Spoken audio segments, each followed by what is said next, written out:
to a great session with MPP Schreiner, who, when we were organizing this session under the leadership of RNAO and one of our champion, health equity champion nurses, Christina Hughes, when we learned that we were having a session with Mike Schreiner, I was pleased to say to our team, Mike Schreiner knows a lot about the Community Health Centre because he has come, he has visited our staff, he has advocated relentlessly for our staff and our programs at Queen's Park. And so we wanted to just start off by first saying thank you for joining us today, MPP Schreiner, and also thank you for your relentless health equity advocacy across this province. So my name is Raechelle Devereaux. I am the Executive Director here at the Guelph Community Health Centre, and we are thrilled to have a number of our really valiant health equity champions, both registered nurses as well as registered practical nurses. And we also have the pleasure to have some peer outreach workers with us today, and the voice of our client, Mike, here as well. And so this week, Nurses Week is one that we really have an opportunity to showcase the incredible skill of our team and the courageous leadership of our team amidst pandemics and overdose crises and health barriers generally in our community. And so we're just really grateful to have this opportunity to again share that leadership with you, MPP Schreiner, and with the province of Ontario. So with that, I'm going to pass it over to you, Mike, to say a few words of welcome, and then I will moderate the session by introducing the speakers and keeping us on time. And so if I do interrupt you, then please just know that that's just in the interest of people's schedules. So over to you, MPP Schreiner.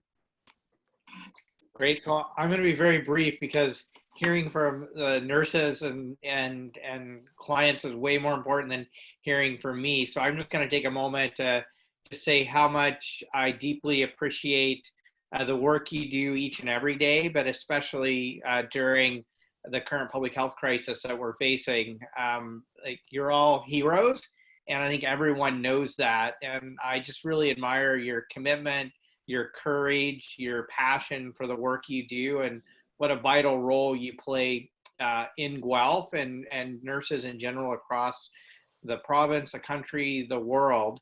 And I joke with people, and I think it's very true right now, is that nurses are always rated as one of the most admired professions, along with, I think, nurses and firefighters are usually 1 and 2, and politicians and used car salespeople are usually down towards the bottom. So I know where I fall in the rankings on this particular call. So I just want to say that, close by saying that my office is always open to you, even when we're closed right now, to reach out via email, social media, or by phone.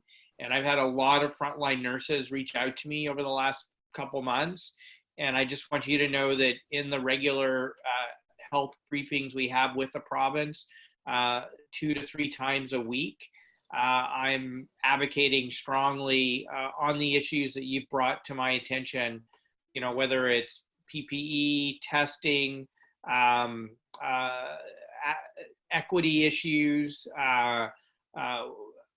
overdose consumption issues. Like, there's been a whole host of issues that you've brought to my attention, and I just want you to know that I take those, I take that outreach very seriously, and I take my role as an advocate and a voice for you at Queen's Park very seriously as well. And so I'm always available to do that. So don't hesitate to reach out.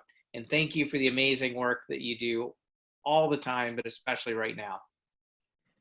Thank you, MPP Schreiner. I can personally attest, I've had the opportunity, I think it was actually the week before the pandemic truly sort of came on us, to watch that advocacy in person. And so so you truly are an advocate through and through on behalf of health equity.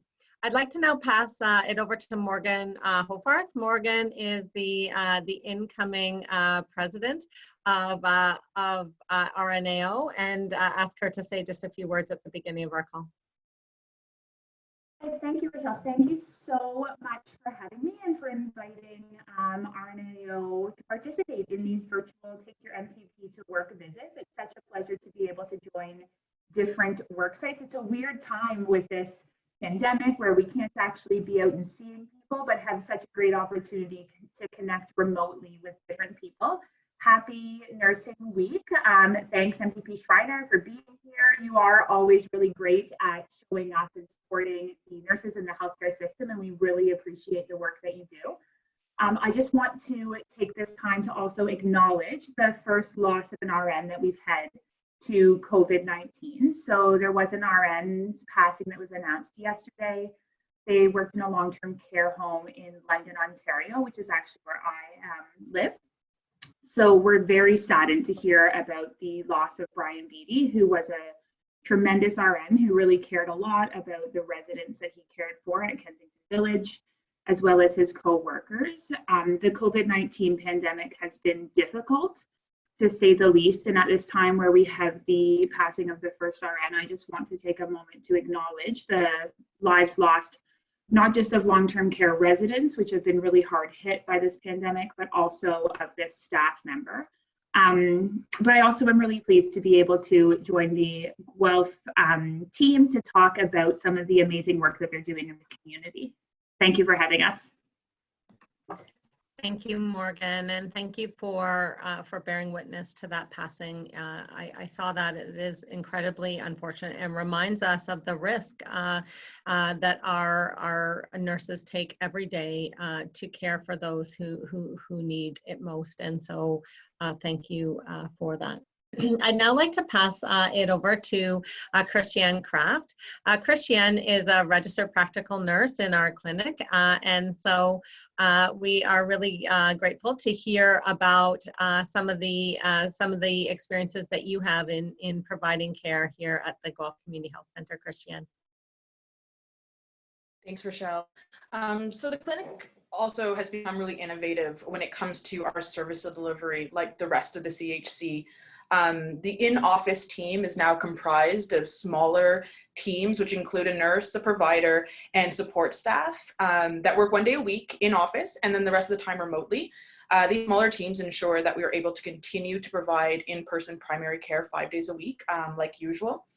The difference is that we now provide the majority of these appointments over the phone or virtually, leaving those few in-office appointments for the truly acute or for things that need in-person assessment or time-sensitive issues.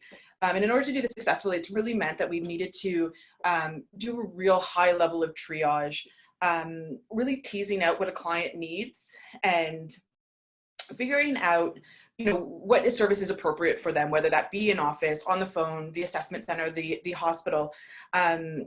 Really, we have to reflect on who can do this job best and direct them there in order to maintain some of our community resources. The CHC historically has always been really great at collaboration, and now more than ever, our clinic specifically relies on our allied health colleagues. The CTS, InReach, Outreach, Health Guide, social work, the list truly goes on. They are our eyes and ears on the street right now. We rely on their expertise to connect us to some of our most vulnerable that need in-clinic care. Now, what that care looks like is really unique depending on the situation and the person, but it is truly only through that collaboration that we are able to, work at meeting the needs that are in our community, especially to those that most are at risk. So I think the CHC is doing some really, really great stuff in this really difficult time, and super proud to be a part of it. Thank you. Thank you so much, Christiane. Someone once said that a CHC is a bit like a boutique. And I really I took that as the most incredible compliment, because boutiques determine what their clientele need, and they tailor the services that they offer to be exactly in line. Oh, you like purple? I got you the purple scarves. And so I think about that when I think about our interdisciplinary team that really wraps that care around our community members here in Guelph. I'm going to pass it now to Len Vanis. Len is one of our incredible outreach nurses who is bringing his care to our many different sites across the community, and we'll hear a bit about that now. Len. Thank you. So yeah, like Raechelle said, I do outreach nursing as well as used to work for the supportive recovery room, which is now the supportive isolation center. So when the pandemic hit, the supportive recovery room closed and then reopened as supportive isolation center. So we help house those who are homeless and who need to self-isolate with a probable or confirmed COVID case. So we've moved to the Ignatius Center just on the edge of town and provide those services as well as connecting people to services as needed. Some of the challenges we've faced during this time, especially with my colleagues in outreach, is a lot of the services have closed or they've gone to a phone only. That makes it much more difficult to connect clients who already see a number of barriers accessing services, see those barriers increase. A particular one would be if they need to call a service by phone, they may not have a phone. So not being able to go in person is sort of increases that barrier. As well, just simple things like getting access to like a shower or using the Tim Hortons washroom, as one of my colleagues stated earlier, where they were sort of tidy up, that's no longer available. So challenges like that has arose. And then of course, housing or even like shelter has become difficult. We struggle at times with clients at the supportive isolation center who have a negative result. They're ready to be discharged, but there's nowhere for them to go. The hotel, it's great that people are able to stay in the hotels, but the numbers are insufficient. So there's a lengthy list and we're stuck having to possibly make the decision of a discharge to the street where there's literally no place for them to go. So those are some of the challenges myself and my colleagues face, but we seem to be adapting as best we can to the current circumstances. Thank you, Len. I'm going to pass it over now to Rayne. You've heard people talk about, all of the nurses on the call talk about the team and really that wraparound care that is best enabled when you have different levels of relationship and connection and skill set that come from an interdisciplinary team. And that's really at the heart of community health center care. And so Rayne is a social worker, and in their role, they really connect with and provide a whole host of in-reach supports to our VIP clients when they walk in the door. And so I'm going to pass it over to Rayne to tell us a little bit about that role. Thank you, Raechelle, and thank you everyone for being here and making this happen. It's really lovely to see people coming together in the ways that we can during a pandemic. So as Raechelle said, I am a social worker, and here my job title is the CTS support coordinator. And previously my role looked a lot like supporting both clients and staff and building partners throughout the entire building. So I would be running around, seeing how folks were doing, seeing how staff was doing, and then connecting with clients to try to see what they needed in the community, what I could connect them to for other sorts of wraparound care. And every day looked a little bit different. It was really exciting. And now things have changed a little bit during COVID. So now I'm doing more of triaging for the building. I'm like a door person in PPE with a thermometer and some hand sanitizer. So folks who are accessing the CTS, midwives, the clinic, I chat with them, take their temperature, and then, they get to go into the building. And then some folks, are looking for other resources, which has posed a bit of a challenge during COVID. So the connecting one-on-one has been a challenge. There's no more connecting one-on-one with clients and forming therapeutic relationships as I had been before, which makes it difficult to connect people within the community. As Len had spoken to, a lot of things are closed and you can't go in person, so you need a phone, which leads me into the, I guess, pandemic positive, if you will.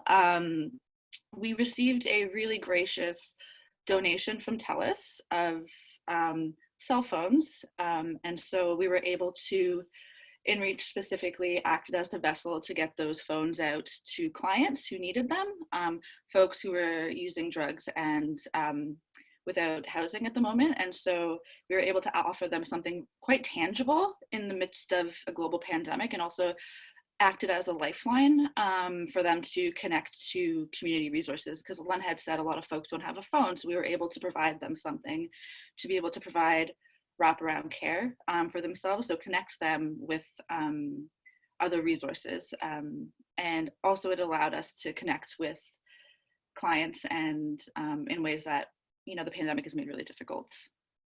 Thanks. Yeah, I think that's it for me.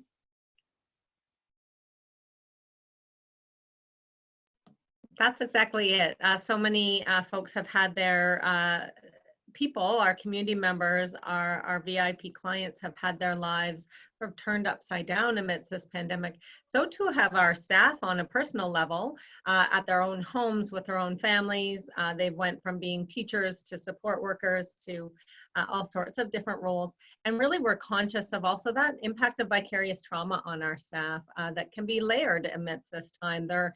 They are struggling and supporting those who are struggling at the same time, which makes this pandemic quite unique. They're grieving while supporting grief. And so with that, I'm going to pass it over to Natasha Dyke. Natasha is one of our peer outreach workers within the CTS, offering that interdisciplinary lens. Over to you, Natasha. Awesome, thanks. So I wrote a little spiel because I can't remember to wing it like you champs. So COVID has changed my role almost completely. My days were spent connecting with people and building rapport, providing support and resources to individuals using our site, monitoring for signs of overdose, passing out snacks, and referring folks to a variety of the resources, anywhere from free community meals to our InReach team members for more specific needs. My role now more closely resembles that of a screener, assisting and allowing people access to the building, distributing clean harm reduction supplies to people, and trying to get check-ins with clients when I can. The additional basic needs supplies that I'm able to provide people typically consist of pairs of gloves and hats, blankets, and occasional sleeping bags, often having to tell people that unfortunately we are able to help them out as we could before, and directing them to other resources that are also functioning at decreased capacities. The challenges being faced by the peer role are definitely being felt. The opportunities to connect with individuals, which is a key component of my role, are few and far between due to the need for social distancing. Referrals are not happening as there's a decrease in accessibility for many of the services and resources that we would typically direct our folks to. Our clients are facing barrier upon barrier to simply access our services, from having to wait outside to the PPE that we all have to wear. And most of all, I can't help but think of the increased challenges faced by our clients. Previously, we were an easy to access service with some pretty basic guidelines to follow. We offered consistency and predictability in those. And as things are now changing multiple times a day, we're no longer able to provide that sense of routine and structure that's become a pretty important part of our services. And as essential workers, we're also putting our families and ourselves at risk. So while I'm absolutely thrilled and super happy that I'm able to support our clients and the team, there's always the concern that I could potentially become infected. And because I have nowhere to isolate, I'm putting my family at risk as well. And then through all of this, I have to say my pandemic positive has been the level of connection and support happening among our smaller than normal staff who've been in quite regularly. It's been amazing, and I, for one, would not be able to sustain working during this stressful time had it not been for my incredible team that I get to work with every day. Thanks so much, Natasha. That's incredible, and it has been such a team building opportunity. We've really come together in formal and informal ways, and we're so grateful for the way in which you are supporting one another. I'm really pleased to now have Michael share some thoughts. Michael is one of our many VIP clients, and a good friend of mine. I must tell you, my my 7-year-old daughter still has a stuffed animal that that Mike was so thoughtful to give to her many years ago. So we really care about Mike. He's been a good friend of the CHC for some time. So over to you, Mike. I'm very thankful for everything that takes place here. And on a day-to-day basis, it could be anything from wound care to homelessness. In light of the virus that's taking place, I found that the CHC really stepped up to the plate in a sense and continued on where a lot of places are closed and other clients are kind of just standing there with their hands up and confused as to where to go. I think a sad part of it is that because of this, and not downplaying the social distancing, but there's been a lot of overdoses in the community as of late. And I think part of that is not having the support, right? Or not knowing that support still exists. And so that's always a task to, a lot of people are staying home and using by themselves, which is not, you know, probably the last thing that you want to do. I personally lost several friends just in the last week, so it's tough out there, you know. And, if something like this happens, it's you never realize the wave of effect that it takes place, you know.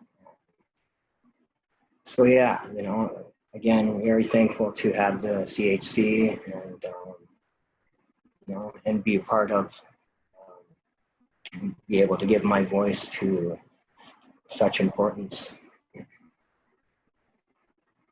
Thank you. Thank you for sharing.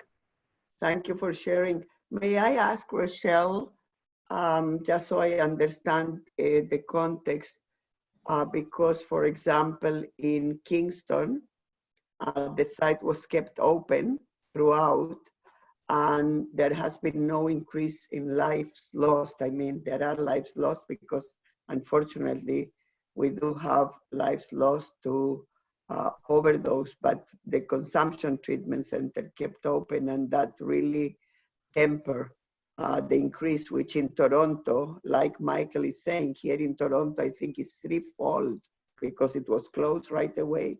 Either it's double or threefold the usual loss of lives to substance use. So tell me a bit the context of your CHC and of the, I think Mike, and hi Mike Schreiner, I mean now. Sorry that I came late. I was on another. I was on another urgent call over there. Sure, I can definitely respond and then ask any of those on the call to add some additional context. I also want to just let people know I've just learned that MPP Schreiner's 12 o'clock was pushed back, and so so we actually have a little bit of time to discuss this really important issue. So that's great. Thank you for the question, and it is a really important one. What we know about overdose trends is there's a lot of drivers for spikes that we see. And one of the primary drivers is about the supply. And so Guelph has historically been a community that has been ravaged, quite frankly, by fentanyl. And by fentanyl, by changes in supply that really can bring in different strengths of fentanyl into the community, and that those acute supply changes can really impact then the overdoses that happen. When you layer that on top of a pandemic where people are being told to stay home, to isolate, and to stay in their homes, and that in fact that's actually an order. We have also seen some dips in the people who actually routinely would come to the consumption and treatment services. That has remained open throughout the pandemic. However, our numbers have really ebbed and flowed as we've seen people be directed to do the opposite, to reaching out, which is to stay in their homes. And so those two sort of coinciding issues, the spikes in fentanyl in our community, and you can actually go on to Public Health Ontario and look at the map and see those communities that really have been impacted by fentanyl and what is driving their mortality. And you will see in Guelph, you'll see in Hamilton, Niagara as well, that it really is primarily fentanyl-driven deaths. And so where there is not acute surge in fentanyl, there still are overdoses. Opioids still do influence whether or not one will overdose, but that mortality rate can really change, and I believe that's true in the case of Kingston. What we've done at the CTS here locally is we've really worked to get the word out that we are open. However, we were experiencing a challenge with people needing to wait. And as Natasha said, having people need to queue outside for the distancing requirements. And I shared that, if I drive by Costco and I see, a line, I'm not going to Costco today, and I'm probably not going back to Costco this week because I have to wait at Costco. And we know that that's a really simple analogy, because when you're waiting to use the consumption and treatment services, you're in acute withdrawal, you're sick, and waiting is that much more complicated. We've worked with Health Canada to do two things for that. One is to make sure that we can serve people who are symptomatic, and to make sure that our space, the actual space has been moved in order to accommodate symptomatic people. And then we're also in the process of adding the additional booth in place to reduce the number of times that folks have to wait. The other thing that's happened is our drug strategy pulled together really rapidly in the wake of 17 overdoses in the last week, and then a fatality yesterday, most recently. They pulled together really quickly and talked about adapting our outreach strategy. And so Len, who's on the call, and Christina and others are actually going to be partnering with our shelter staff and doing proactive outreach to the doors of our community members, both in congregate settings in apartment buildings that we know are higher risk and are some of the sources of our greatest overdose outbreaks. And then also to our hotel settings where we have many people staying, but often on their own, and again, being directed to isolate. And so bringing that non-stigmatized message of, we're here for you, here's the resources, here's how you can help, we can monitor you if you're using, here's how we can decrease that stigma, because we know that this is two public health emergencies that are layered on top of each other, and they actually complicate each other. Because of that message of isolation. So thanks for the question. And thanks for the answer. Thanks for the answer. I would love to connect with you after, if you don't mind, because I think that's an important piece of not only education for our political leaders, but public education. And also, given that COVID doesn't seem to want to depart from us so quickly, is an important point for expanding the number of CTSs in the province. So if we can connect, please, if you can send me a text or an email or a WhatsApp or whatever. Of course. And with that, I'm going to pass it over to our registered nurse, Christina Hughes, who, as I shared, is an incredible champion for nurses, an incredible champion for consumption and treatment services, for pandemic pay, for including CTS screeners and cleaners in pandemic pay, knowing that they have walked into the fire of this pandemic, and also we'll be able to speak about the efforts around our community's overdose surge. So over to Health Equity Champion Christina Hughes. Thanks, Raechelle, and thanks everyone. Obviously, this is a pretty exciting moment for me. Doris, it's a pleasure to meet you. Well, didn't you send me a fantastic email? I did send you an email, indeed, about our pandemic pay and a request for advocacy. And we went with it all the way. Thank you so very much. It's very much appreciated. Well, it should not have been even a question. You know what I mean? Yes, I think that tells you where CTS, but that tells you where CTS is in the list of priorities of who is frontline and who is not. Yes, what can I say? Absolutely. And I, on that note, I would like to say, I think that some people don't recognize that frontline work is also happening within the community. And I want to impart that a lot of the frontline work that is happening in the community that's being done is happening in environments that cannot be controlled, with a population of folks who are incredibly vulnerable and at high risk for exposure to COVID-19. Here in our space, initially, we weren't able to accommodate social distancing requirements. Raechelle touched on how we worked with Health Canada to make that a possibility so that we didn't have to close our doors. And what that looked like is we changed our physical location to the basement, where we moved into 2 separate rooms. So the booths that we have are now separated. So should something occur where we have a suspicion that maybe that space was contaminated, we can now isolate that and still continue to operate a second booth. And I'm thinking right now that there's some talks about hopefully opening a 3rd booth so that there's less people waiting in, unfortunately right now in the middle of May, such inclemental weather. Our goal here has always been to reduce barriers for our folks and to be very clear on the expectations so that our clients can be successful in this space.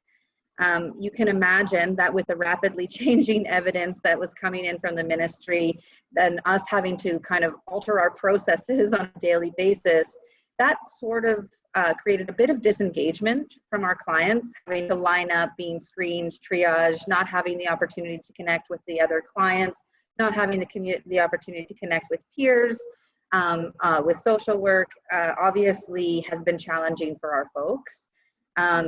All of our staff here are interacting with clients in full PPE. Even that in and of itself can be a barrier. We've never worn scrubs here. We've always endeavored to be as least clinical as we can so that we can be really relatable and not be something or someone that the client doesn't want to engage with. They've sometimes had some not great experiences, and we wanted those to be different here.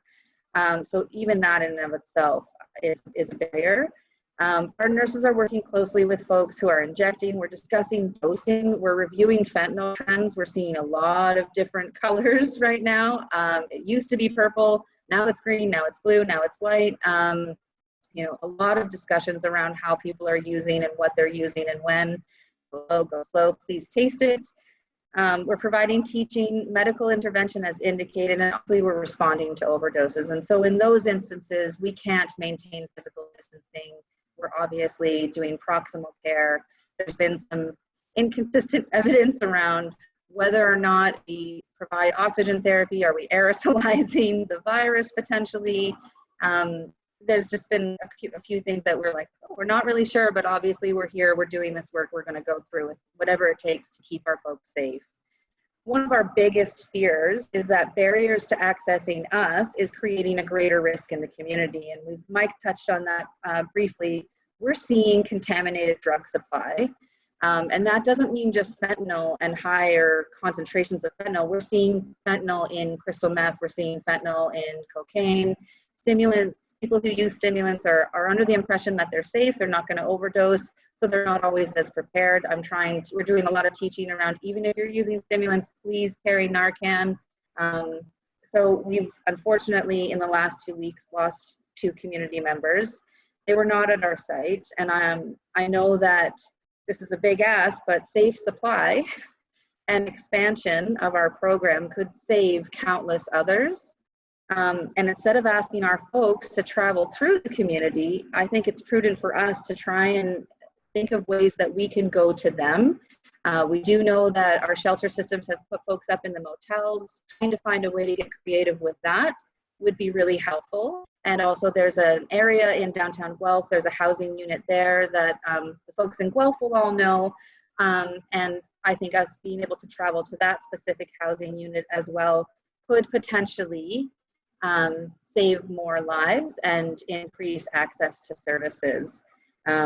We really have a varied team of frontline workers here that include social work, peers, health guides, Indigenous workers, cleaners, nurses, and our clients, who are all trying very hard to keep this community safe. And the more that we can do to support that, the better we can do, and the better we'll all feel when we go home at the end of our day. Thanks for the opportunity to share that. Thank you, Christine. Thank you, Christina. So you've heard across our team, from social workers to peer outreach workers to registered nurses and registered practical nurses and our VIP clients, just the depth and breadth of impact that community health centers and that nurses within community health centers can have as care providers, as advocates, as people who push boundaries and who go to where the clients are to ensure that the care they need is received in a timely way, where and when they need it. And so we are so incredibly proud of our team here, and so grateful for their relentless compassion and care during this pandemic. And so I would like to, with that, ask if there's any questions from those on the call, or any reflecting comments, or anything that you'd like to offer. I have a proposal for Michael Schreiner, and maybe Michael Schreiner with Michael the VIP. Now I heard that he was given a new title, Michael the VIP. How about if we do a joint op-ed piece? Real on the need to expand and why. And I know that Christine and Raechelle can help us. Yeah, let's do that for sure. That sounds like a great idea, Doris. Unfortunately, my internet's a bit unstable, so I think I caught about 80% of what you said, and I agreed with it. So That's even better. Then I can build the next. It's always better when any politician from any political stripe only captures 80% of what I say, because then I can fill the rest with whatever I want. There you go. And could I just make a couple quick concluding comments? So one is, I just want to say how moving the caring and compassionate way in which every single person talked about the work that you do, and just really give a shout out to the CHC and nurses in general, but RNAO in particular, for I think just your advocacy, your courage, your mobilization to address issues. So I know in Guelph specifically, I tell this story often that, on a Friday afternoon, I received a call from our testing center saying that we think we may have our first positive test in somebody in our unhoused population. And by Sunday, we had solutions in place for people to be able to self-isolate in dignity. And the CHC played a really vital role in making that happen. And I just want to acknowledge that I spoke with Doris about what could potentially, and unfortunately has unfolded in our long-term care settings way back when this crisis was first starting. And, Doris's relentless advocacy that there be more registered nurses in our long-term care facilities is just so bang on. And sadly, this crisis is exposed our vulnerabilities there, and just the role we need to play in providing better care for our elders. And Doris, I know you've been so right on that issue for so long, that I hope that those of us who are at Queen's Park are not only going to listen to you, but act on what you've been calling for a long time. So Michael, with that comment, let me tell you why I am so hopeful today. So sad and so hopeful. So sad that we lost Brian and Rayne in London. Hopeful that in a previous visit to West Park today, the Premier said, and you will hear it because it's posted, all these visits are posted with your permission. The Premier said two things that are important. One is that he loves me. The second is that he fears me. So that's the perfect combo to move things forward. And I said to the Premier, we have learned to dance together very well. And I have spoken with the Premier, you need to know, specifically about the issue of consumption and treatment services, specifically. And I am hopeful because you may remember that before he was elected, the Premier said, that all the SISs will be closed. And Right. when a person changes his or her mind based on the evidence and based on the need of populations, they go up 10 times in my respect scale. And he did change his mind. He did listen to the evidence. He did listen to people like you, Michael, VIP. We brought a couple of people to speak with the minister and with the premier. And I am very hopeful that given the circumstances, we can push forward. Hence why I'm saying let's do that op-ed and write a letter, Michael, to the premier. And let's keep pushing, because now is the time to expand yours, expand others, and open new ones too. Because when people are asked for good reasons of physical distance, etc., to try to stay home, then we need to be responsible, right? We as a society, we as basically society, and from a policy perspective, to support them, those that have whatever at home. Substance use. People with cancer, it's some people that have cancer stay without nurses coming to their homes because they would not allow nurses to come to the home without the PPE, rightfully so, right?